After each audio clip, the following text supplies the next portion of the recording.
Good evening, everyone, and welcome to Let's Talk Real Estate.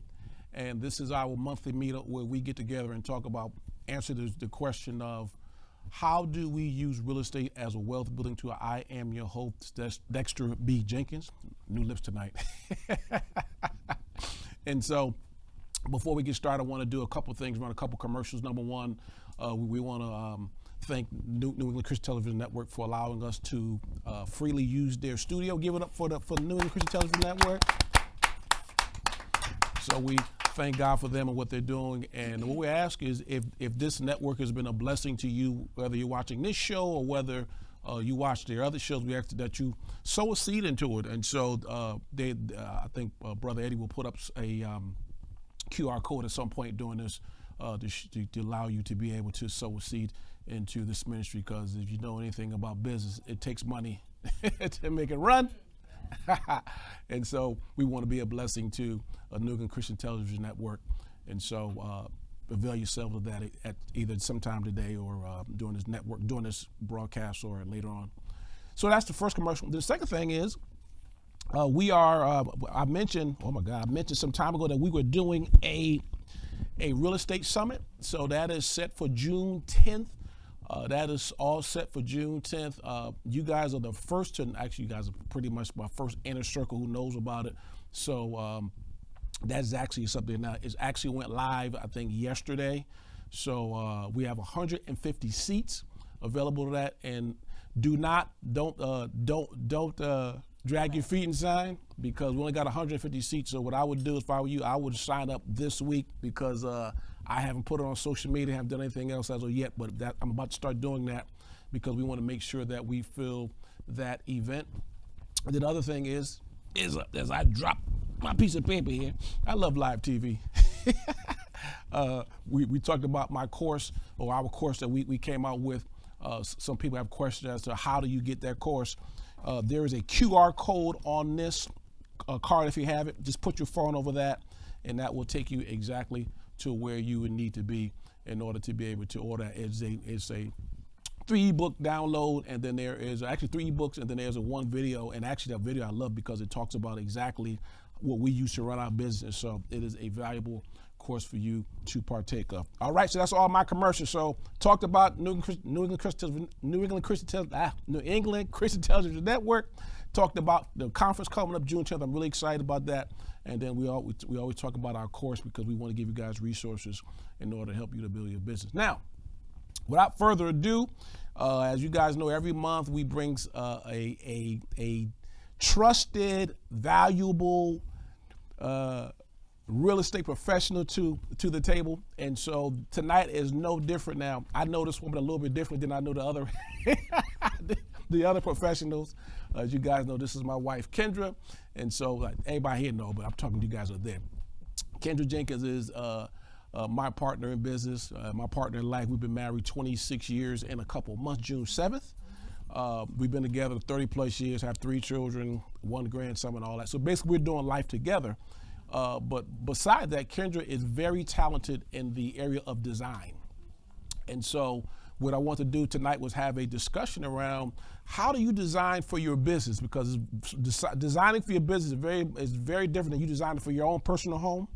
And so, and learning how to do that is a skill. And so we've done a number of houses, and Kendra has been the brain trust behind that. So I've been following her around Floor and Decor and Home Depot and all those stores. And so I picked up a few things, but everything I picked up has been because of my lovely wife. So without further ado, welcome to the Let's Talk Real Estate stage, Kendra Louise Worthen Jenkins. You saw my names. That's right. Gave them all of them. All right. So this is your stage tonight. And so what, like we said in advertising this, what we really want to do tonight is talk about what's the difference between designing for your own personal home versus designing for your business, and so on and so forth. So let's start there. In your opinion, what is the number one or one of the things that people need to keep in mind when they're doing that? So in the case where it's a flip, it's not your house. That is like the biggest thing I think that people are challenged with, because clearly it's your money that has been used to purchase that house. but it's not your house. It's not your taste. What you're trying to do when you are designing a house for a flip is you want to speak to the masses, right? You don't want to make it too specific. You don't want to make it too where someone could walk in and you've spent thousands of dollars on some tile and they walk in, they're like, no bueno, like it's a non-starter for them, right? So a lot of you watch HGTV and it's always this high design, right? And that's TV. You know what I mean? If you're designing a house for someone or for yourself, you can put all of those touches and those very specific design things in. But when you're designing for a flip, you want to speak to so that most people that walk into that home are going to really appreciate the design, really appreciate and be able to see themselves in it and see their stuff in it, which means you work in a very neutral palette, to be perfectly honest with you. But there's a way to do a neutral palette without making it boring or flat or sterile. Excuse me, I'm talking all day. And many of the ways that you can do that is through, there's some classic things that never go out of style in design.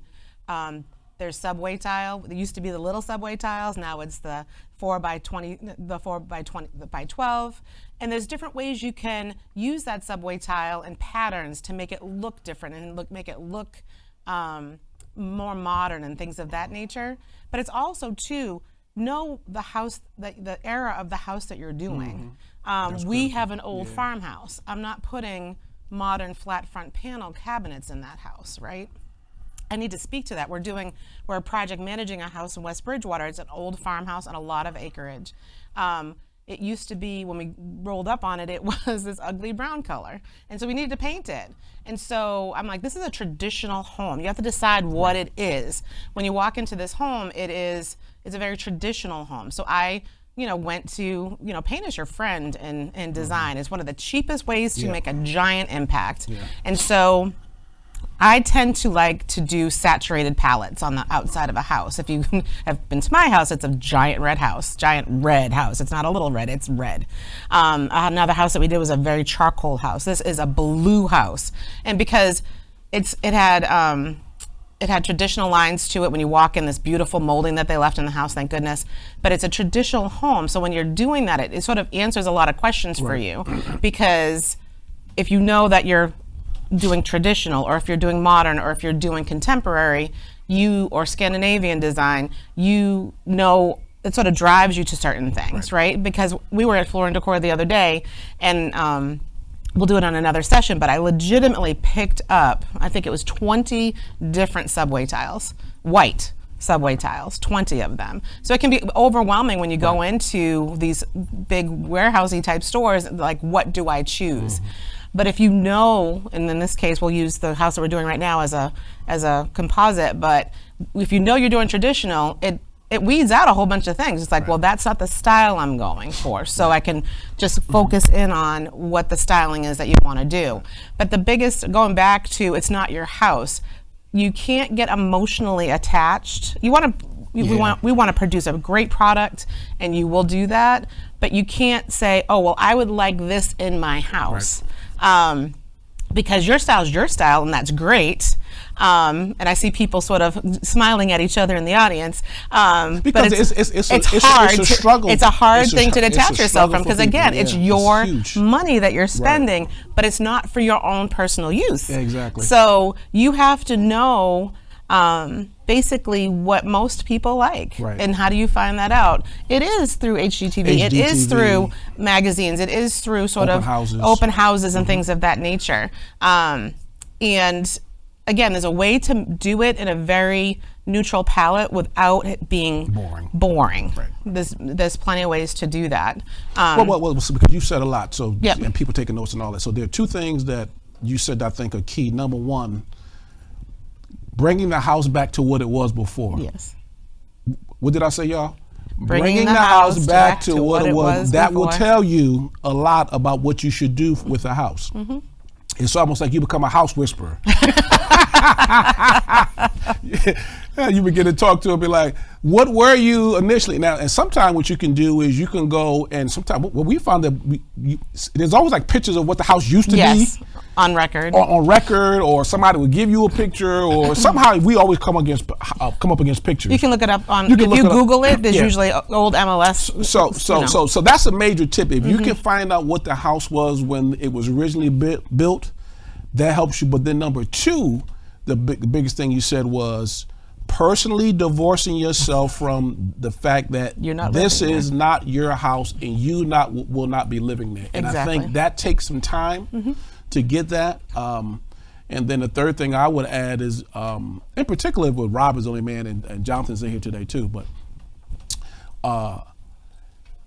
sometimes if it's just men doing it, it's a very masculine energy in the house. You know what I mean? Like, I like that. Well, like, yeah, but you know, your wife will come and put some purples and some teals and some other things. Or even in there. Just some finesse, yes. Or some finesse. And so I think those are some things that as you are talking design, and as we walk through houses and see things on HGTV and things like that, those 2 points are critical that you mentioned up front. Bringing a house back to what it was.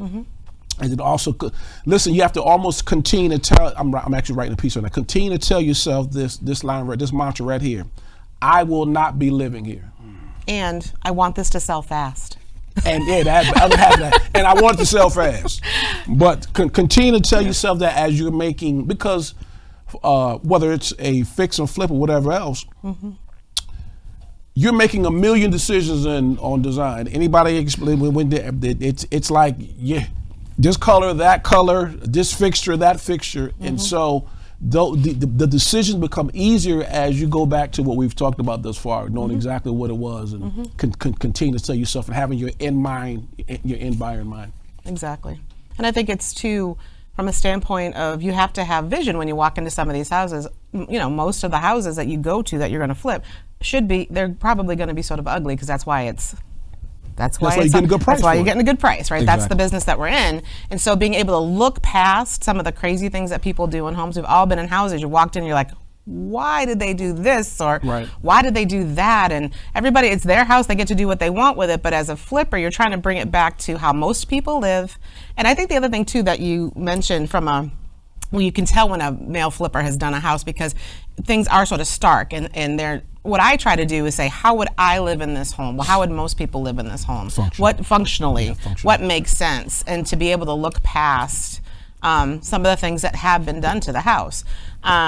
We did a house in New Bedford. We flipped it last year, and it was the Howard Johnson house. It was peach and green on the outside, and it was navy blue and white checkerboard tile in the kitchen, and very specific, and geometric. Everything had a geometric shape to it. They had cutouts in the walls and cut in archways, and it was a lot when you walked in. And you have to look back past that to say, what would I do with that? Like, this functionally doesn't make sense. I'm walking through two little doorways between the kitchen and the dining room. Well, that doesn't make sense from a way people live, right? So we just squared that off and made a cased opening, and cased opened the entry into the kitchen from the kitchen into the dining room, and just like opened it up, and it made it feel like a very different house. And it's just one of those things where that was also a very traditional house, but someone had put some really funky things in there.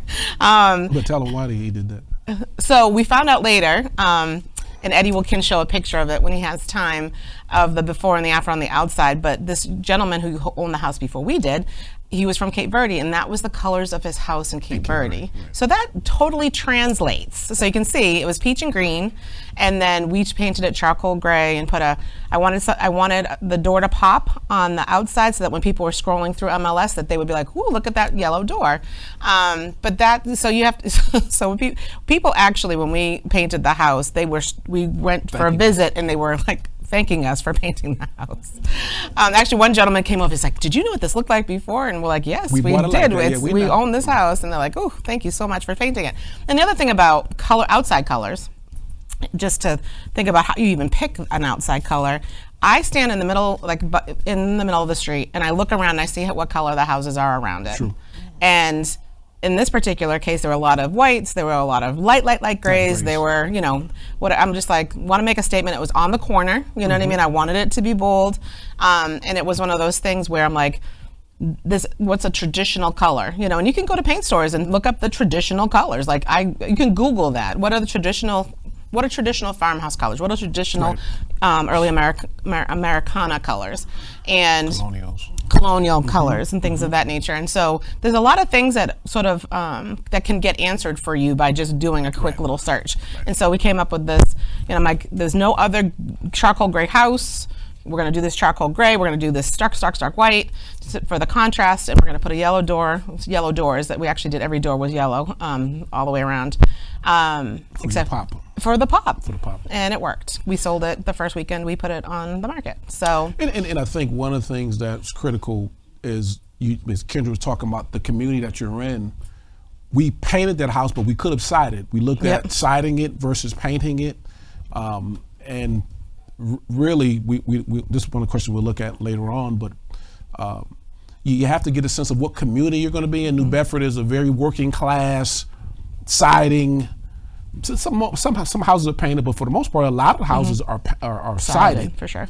And so those are part of your design decisions when you're looking at, what should we do? And there's a lot of it is based off what's already in that neighborhood. And what's acceptable. What's acceptable and all that, because how many of us have gone through a neighborhood and they're just super modern house in this sort of traditional neighborhood, and you're just like, okay, now I'm in Mars. And so sometimes it doesn't make sense. And so one of the tips you want to do is really walk around the neighborhood and get a sense of what is the neighborhood like now? Because you don't want to be that house at the corner like that house was. That was a house on the corner that is sort of like a landmark house. Where it's okay, you'll see a peach house, take a right there. You don't want to design that now. If you lived there, that's something else, but you don't want to design that type of house because you want to get to as many people as possible. So. Yep.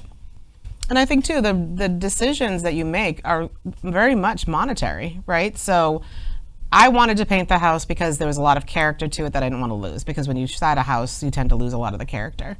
And basically we costed it out. Painting, siding. They were about the same.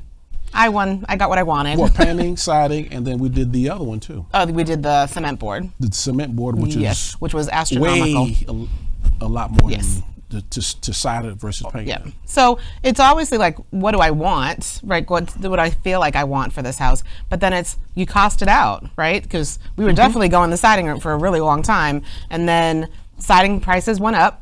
And so it was a nominal difference, and so we went ahead and painted it. Right. And it had, most of the wood was great. If most of the wood wasn't great, obviously we would have sided it, right? So there's those decisions of what do you want, like what's your vision for the house, what makes financial sense, correct, and what is the condition of the house, like what is the true material condition of this house. And most of the wood was great. We had one section that was rotted, but for the most part it was solid. Right. And that's what you work with your contractor on. Like, this is what I'd like to do. What would you think? What should you do? But it's ultimately he's giving advice. He or she is giving advice, and it's up to you to do the work of tell me what the pricing is, this to that. This is what it's really comes down to your budget. True. And what you want to have done in the house. Now talk about some other things that are what I call very functional, but also they look nice. What other things? So you mentioned subway tile. What other things that people can do? Yep. As they're looking at that, because one of the things that I'm better at it now, but if you've never done this and you go through like a floor and decor, you're just like, where do I start? And so I think what you'll do as you get better at this, you'll have sort of like templates. Like we have sort of templates that you have a template. I just can't follow you, but she's my template. But for the most part, because we've done a few of them, you'll get a sense of what your style is. Yep. So what are some other things that people should look for now? And there are a couple of things that I'm gonna say. So actually, if you miss it, I'll catch it. Okay. Go ahead. But if you think about some of the biggest expenses, right? There's obviously the outside of the house. There's the roof if it needs to be done. It's also, but like things that will cost quite a bit of money is flooring. So you walk into a house and you're just like, what you're always around here really hoping for, if there's carpet on the floor, you hope when you rip it up there's some nice hardwood floor that you can redo. Right. So you're always looking and sort of taking inventory of what are the assets this house already has. Yeah. But back up. No, that's good right there. I just wrote that in my notes, but go ahead. What did she say? What does the house already have as an asset? And what you have to do as a business owner, you got to watch your people. Because they'll go through and they'll just be throwing everything out. Matter of fact, we dug 2 doors out the other day out of a trash pile. Out of a trash pile last Friday, I think it was. And we were like, hold up, don't throw these out. We can use those. We can use those. And so refurbishing is your friend. What did I say?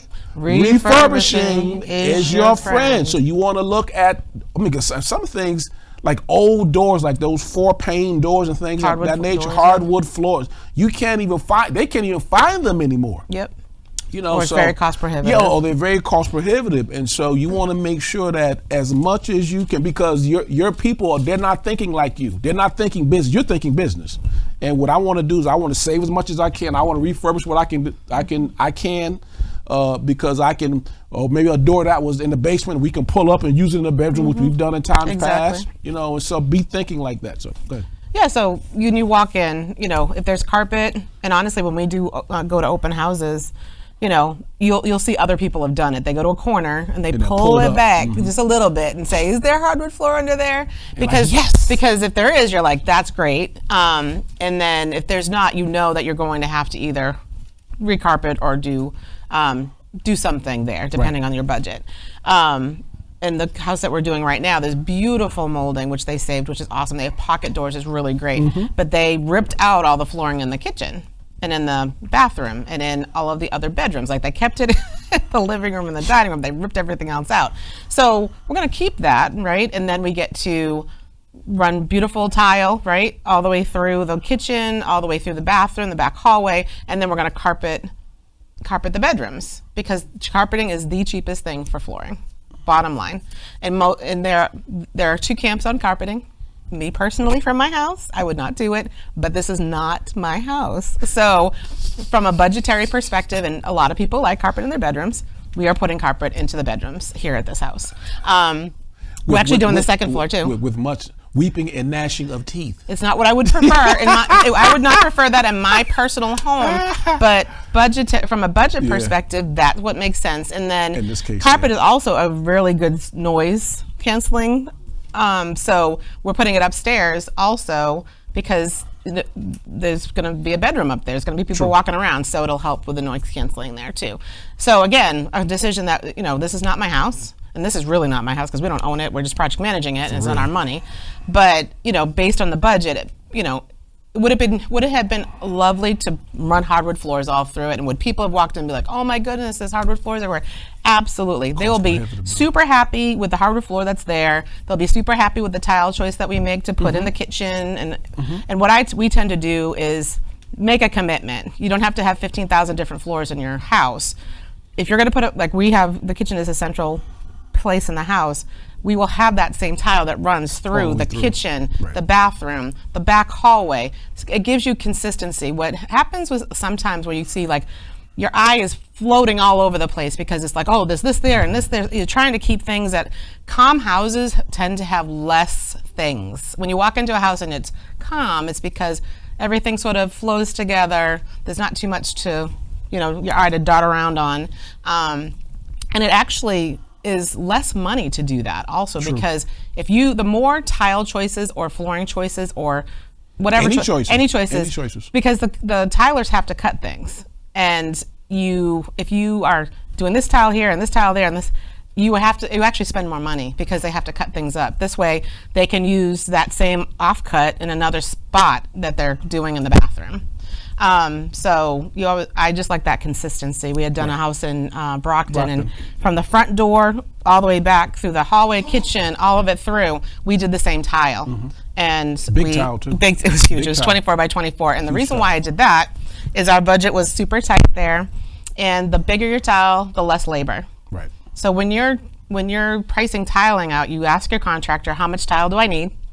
And, you know, how much you going to charge me to put it in? Right, exactly. So it's That's basically it's what the it is. materials and it's the labor. But if Right. you come with a bigger tile, it's less labor because Right. they're covering more square footage with less work. I So like that. yeah, so the smaller the tile, the more money. The bigger the tile, the less money.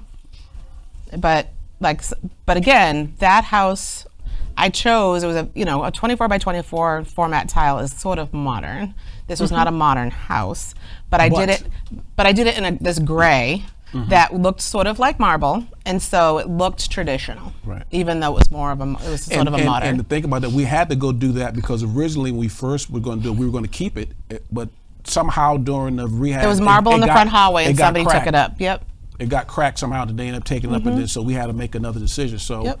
one of the things we talk about when you're doing this is making sure that you're always I believe at least once a week you should walk your job site because things just tend to happen. And so, I don't know who broke this. I don't know where it went. I don't know. My dog, the dog ate the cat, and And so these type of things tend to happen. And so if you don't keep an eye on your business and keep an eye on your things like that happen. But initially we're not going to go that gray. Yeah. But then because of the crack, we had to do that. Yep. Yeah. They should. Yep, absolutely. So you have to be in control of your job site for sure, and hold people responsible because things happen for sure. Yeah. Now talk about.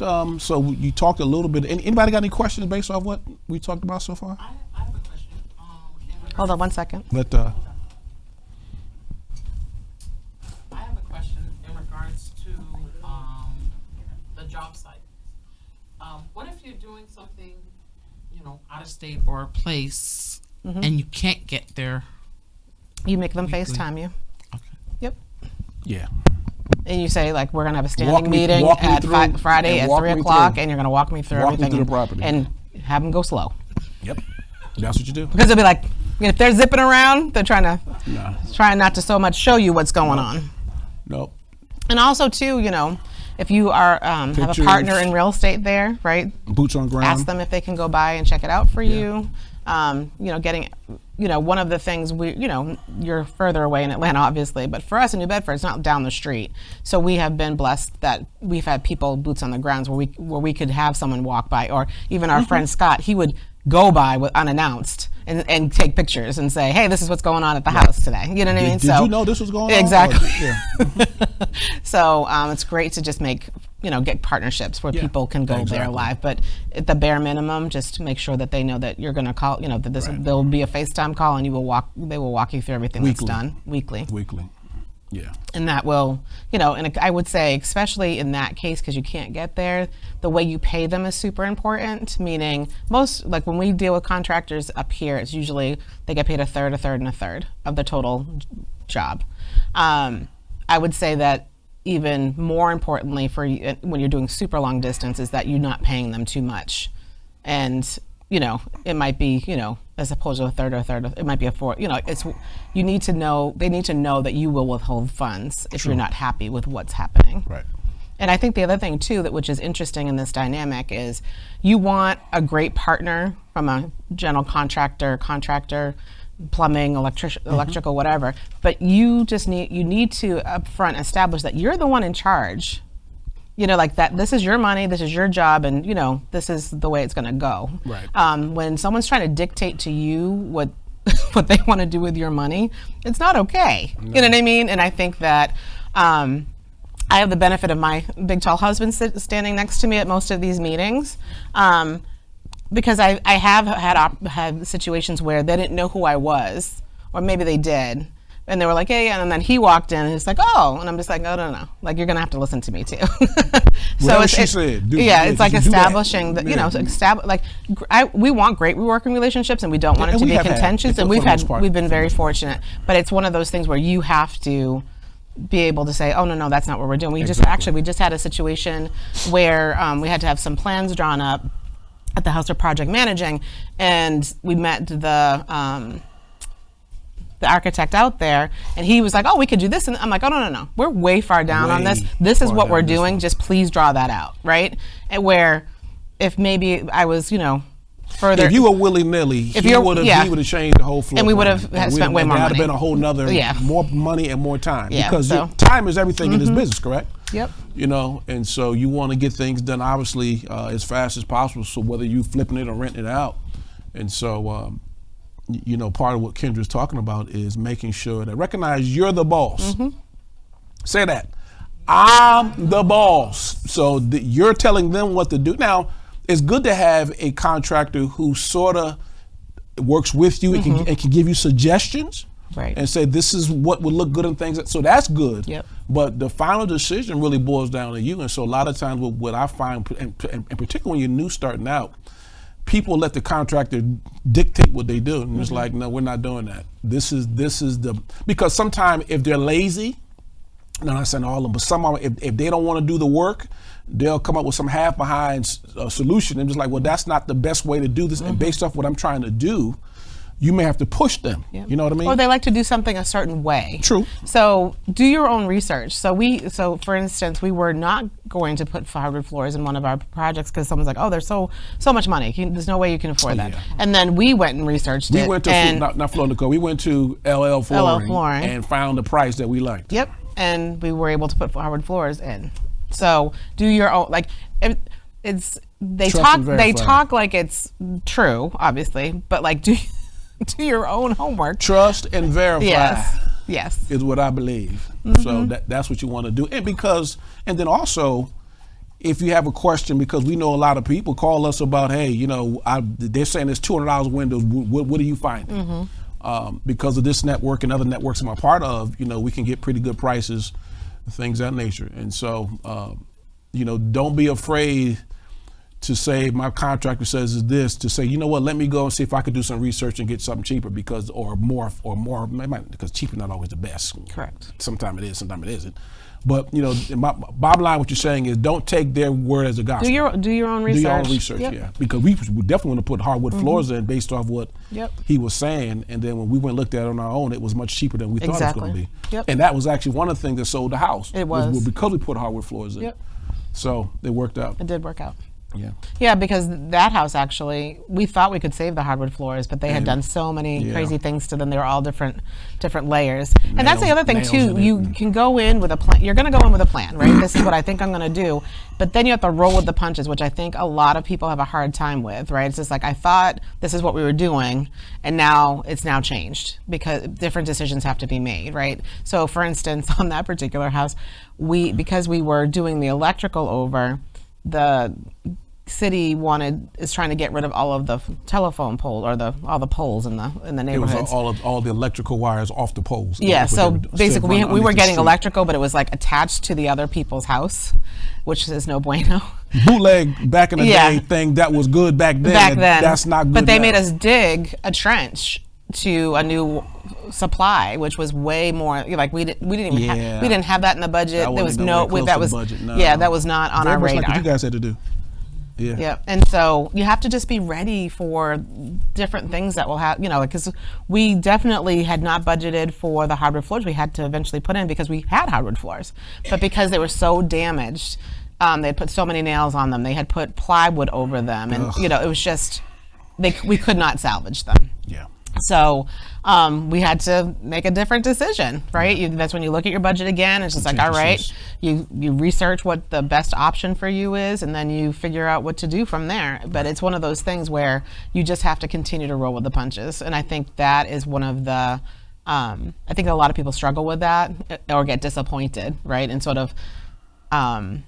of squirrel around the fact that what was supposed to happen is no longer happening, but you have to make a quick decision because the contractor's looking at you like,'ve got guys coming tomorrow. What do you want to do? Yeah, you got to pivot quickly. Or you might have picked out a tile and you go buy it and they don't have enough square footage. Well, you better go pick out another one. You know what I mean? It's like, this is how much I need. Let's go, pick out the next best option. Right. You know, that's sort of in the same, same family. The same family of look and feel. Right. But you have to make those decisions.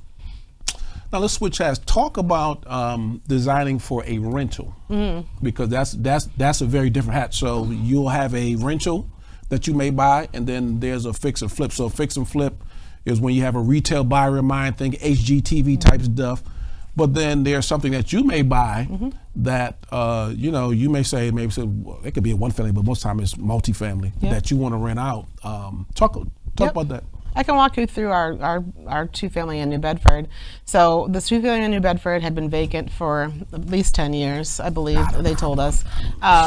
And it looked. It's a better story 10 years, but go ahead. It was a while. Nobody had lived there for a long time. It was a foreclosed property, and it was just super sad. Another corner house, and we did decide to redo the porches on this house. Because legitimately they were falling off. Yeah, they weren't safe.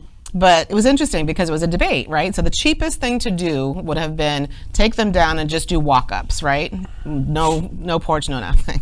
My husband was in that camp. Our friend Scott was in that camp. And I'm like, no, because part of what we try to do is we try to better the neighborhood, right? We're not just there to make a buck. We're there to enhance the neighborhood and do good business, right? So we decided to take those porches off and put new ones on, which was was $20,000. It wasn't 2 cents.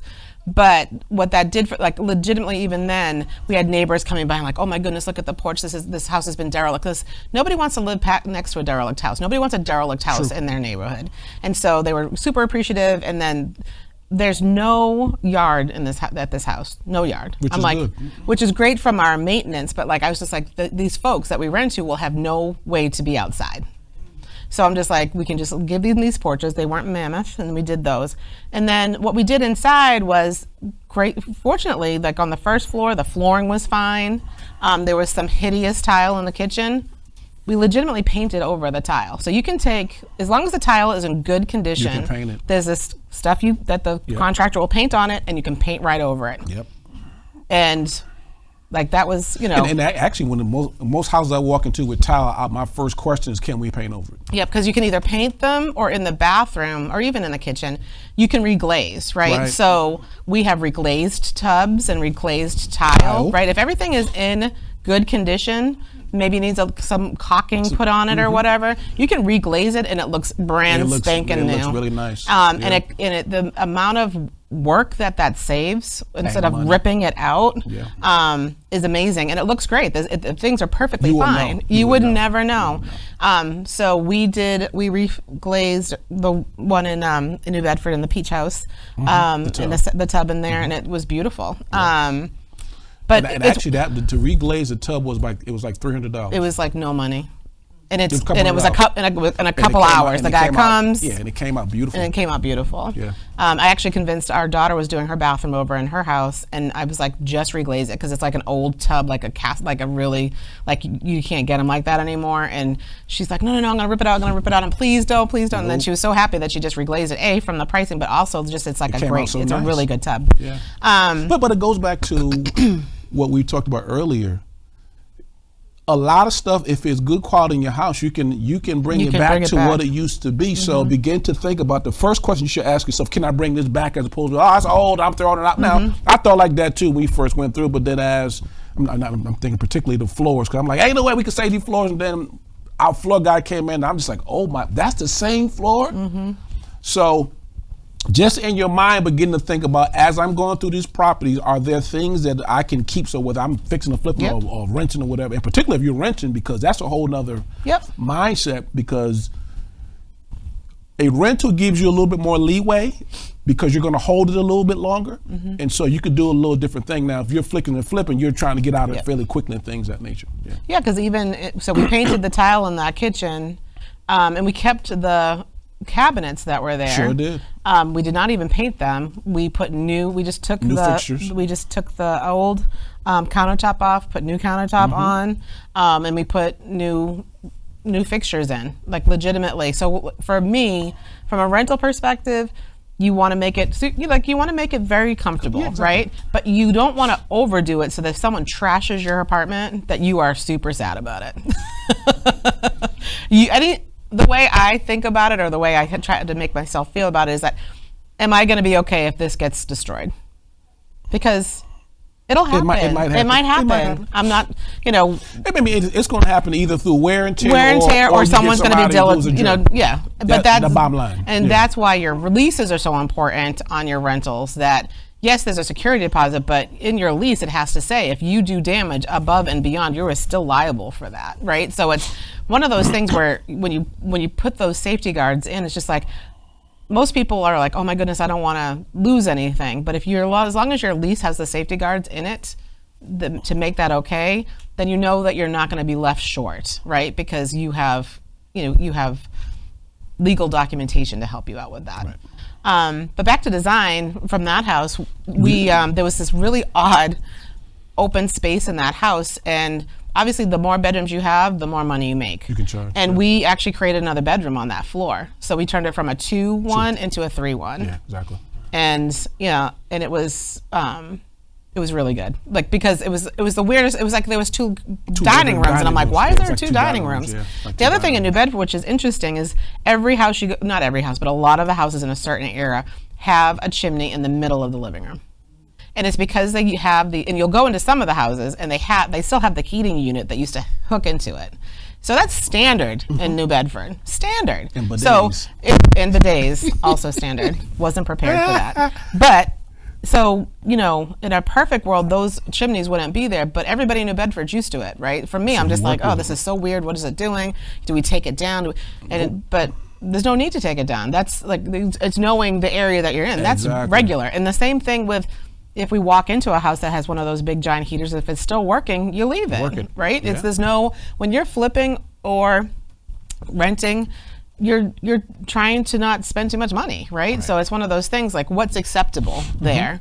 Bidets are acceptable in New Bedford. Though we took 2 out. We did take 2 out. I'm not gonna lie. We took them out because we were redoing the bathrooms. But if we weren't redoing the bathrooms, we may have left them. We might have left them there. Yeah. In our rental, we painted, we cleaned up the tiles in the bathrooms, but we didn't. That's all we did. We did take a bidet out, but it made room for a closet too, so that made more sense. Yeah. But it's but I do think when you're looking at a rental, your mindset is totally different. 100%. 100% different, and you're thinking, and now I find most people struggle when they're trying to do it for a rental.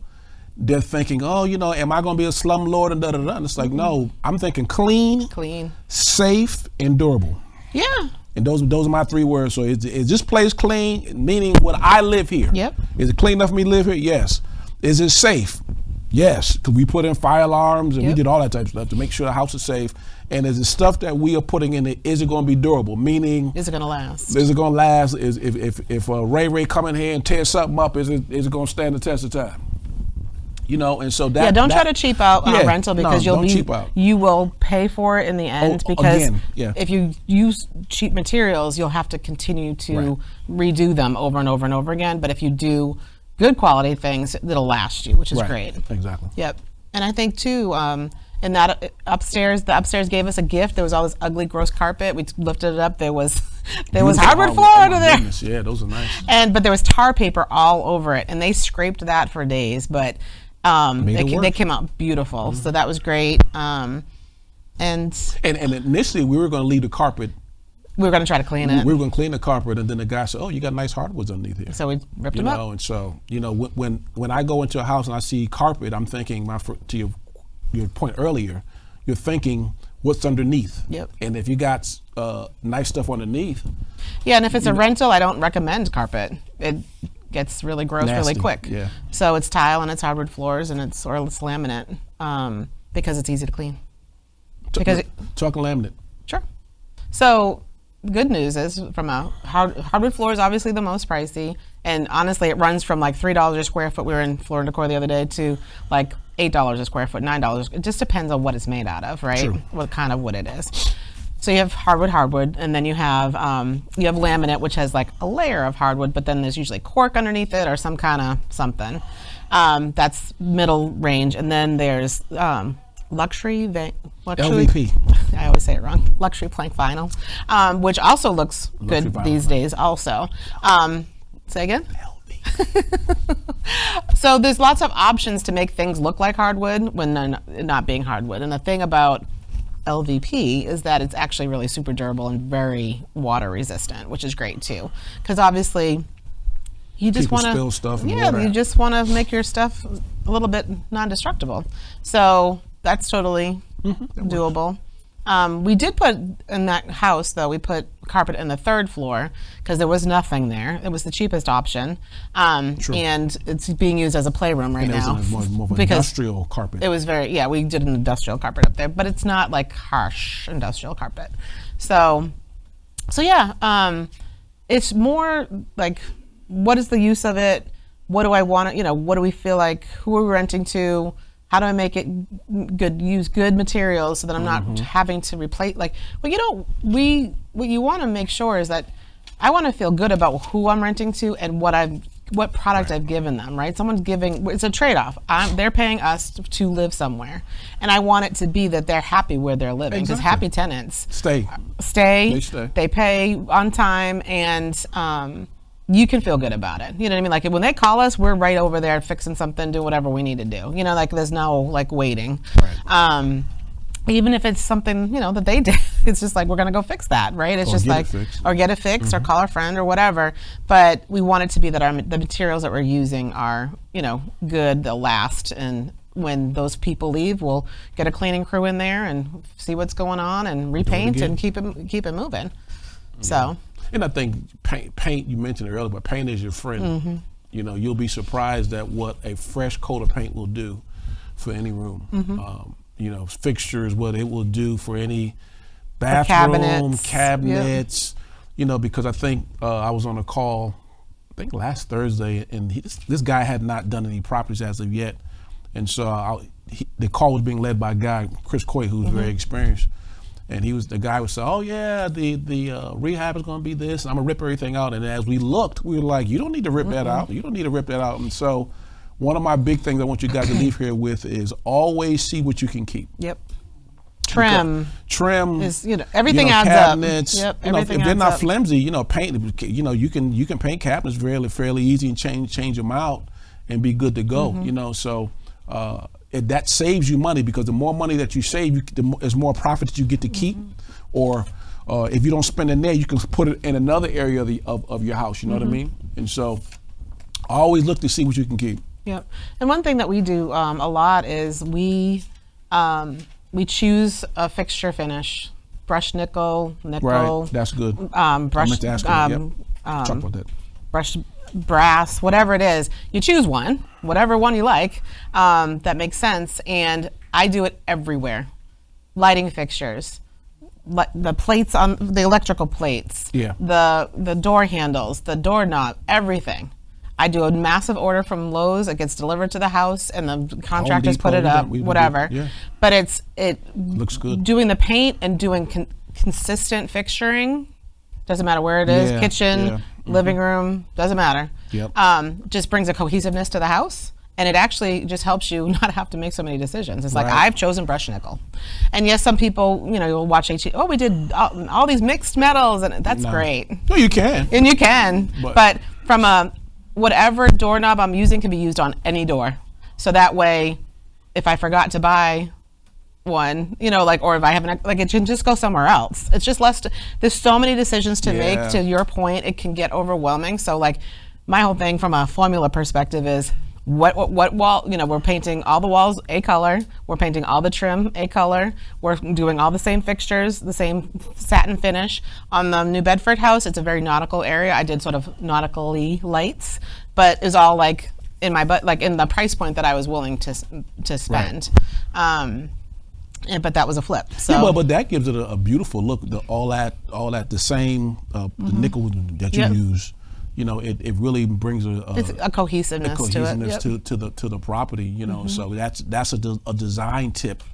And it because as you do more of these, and now think about this, we go through neighborhoods and you can see that there's the same builder. You notice the same. He built this house. He built these 20 houses. Well, they're not making a individual decision on each house. They decided, okay, we got 10 houses that we're making, and then we're putting the same thing in it. So in order to think more multiplication on the masses, it's the same thing. You do it now. Obviously, if it's your own house, that's something different. But as we're talking about whether it's a rental or whether you're fixing and flipping, that's one of the things that allows you to move faster. And the key is you have to move what? as fast as as you possible. can. And so the less decisions that you have to make along those lines, the easier it is. Yep. And I will say, you know, be in control of your materials, because usually when you do all of this stuff, you're buying the tile, you're buying the flooring, you're buying whatever. Make sure your contractor knows whatever's extra, put it over here, because you can, you know, use another job. we'll do a return. It'll be hundreds and hundreds of dollars, right?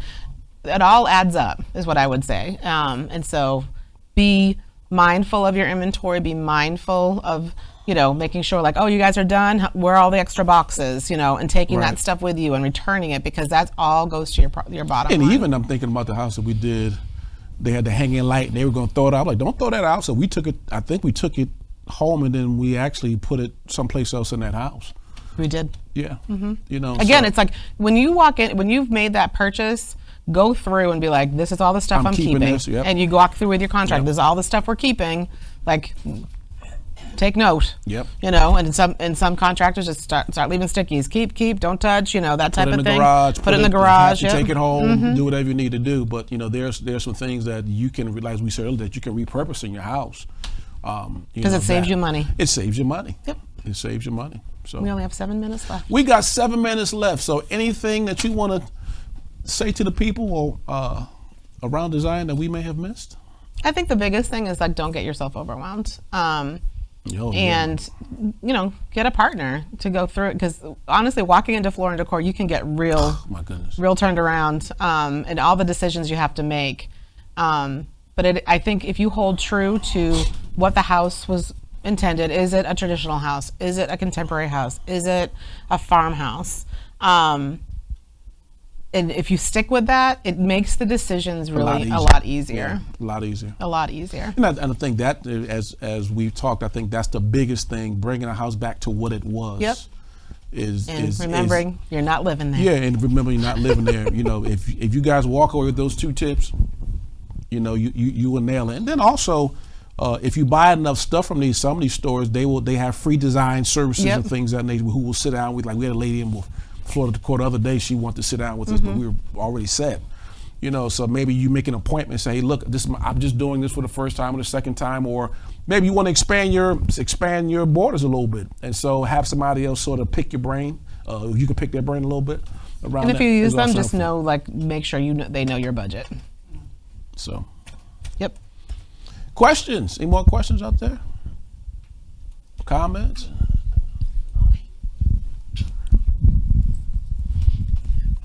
What kind of countertop material would you use in a rental?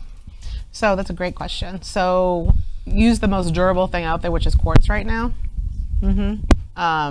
But because honestly, putting stone in your house really raises the cachet of your apartment. You know what I mean? So a lot of people will put in like laminate or butcher block is nice also, but it's porous, right? So you want something that's like literally indestructible, which quartz is. So you might pay a little extra, but it will last you so much longer than other things. Because like granite needs to be sealed, and marble will stain, and obviously if you're doing a rental, you're not doing marble anyway. But quartz, I think right now at this moment is like the best thing out there from a durability perspective.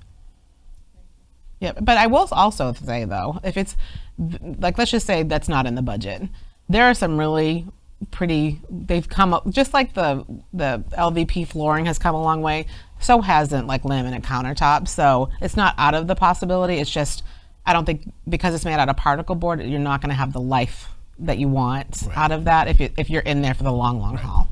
Right. Because basically it sort of falls apart after apart. a while. If it gets any water on it, it just, you It's wear know, and tear. but quartz definitely will, you know, hold its ground. Right. It's man-made, so it's less than, you know, a real stone and things of that nature.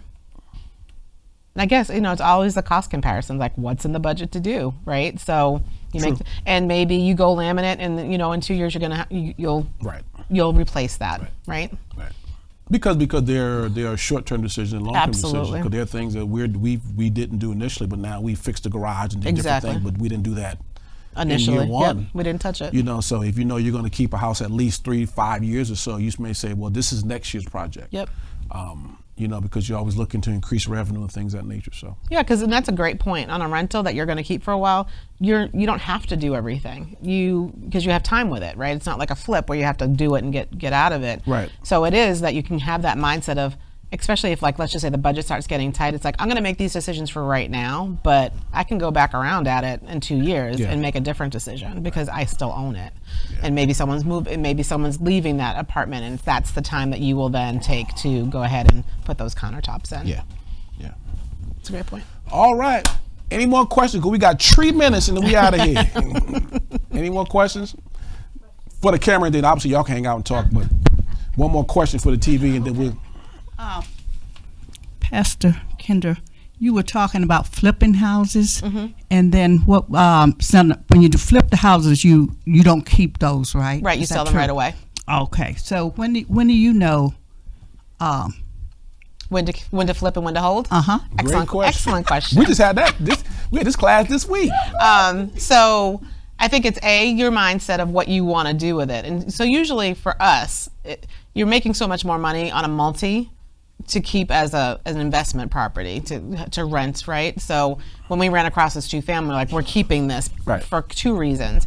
A, it was a great deal, but also we know that the value of that house is going to increase because the train's going down to New Bedford, plus it's just raising in general, New Bedford.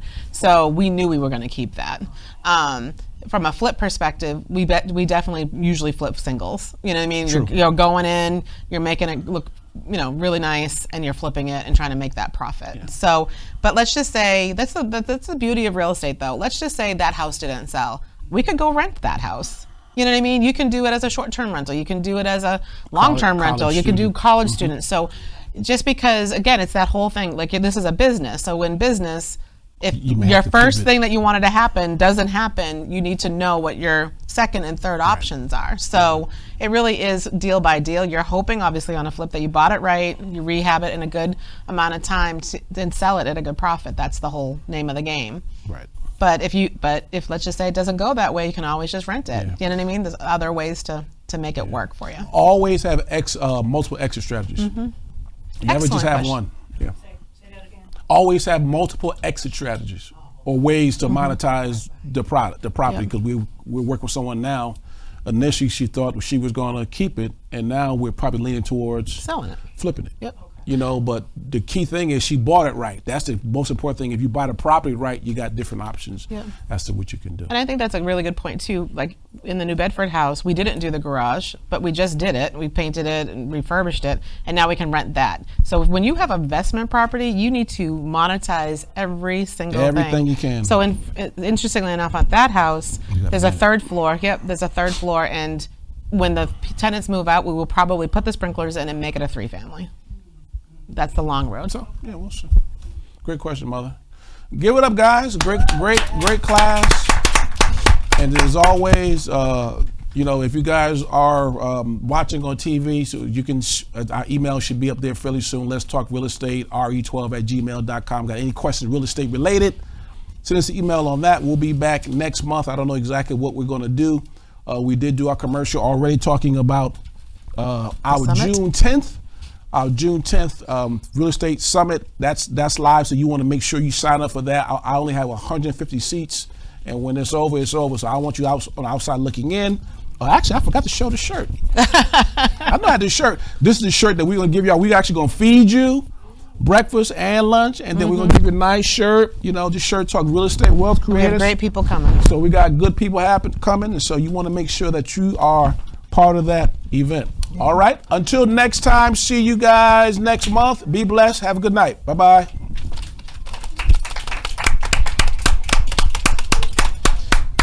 All right. We got real questions now. They gone.